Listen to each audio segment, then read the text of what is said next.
अस्सलाम वालेकुम नाज़रीन, गुड मॉर्निंग। मैं सैयद सुहेल हैदर रिप्रेजेंट करता हूँ न्यूज़ वर्ल्ड उर्दू को। अब मैं इस टाइम लंदन में हूँ और मैं आपको लंदन स्ट्रीट के हालात दिखाता हूँ। अब ये देखें आप कि मैं इस टाइम सेंट्रल लंदन में हूँ। ये एरिया सेंट पॉल कहलाता है और ये इतना बहुत ज़्यादा क्राउडेड था कोरोना से पहले कि आप यहाँ पे चल नहीं सकते थे। अब आप देख लें कि मोस्टली शॉप्स और शट, सिर्फ रिटेल शॉप्स ओपन है।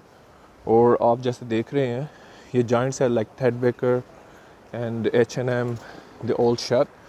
अभी मैं आपको दिखा रहा हूँ कि मैं किधर हूँ। तो अगर आप इधर देखें तो इधर सेंट पॉल कैथेड्रल आता है सेंट पॉल स्टेशन के पास।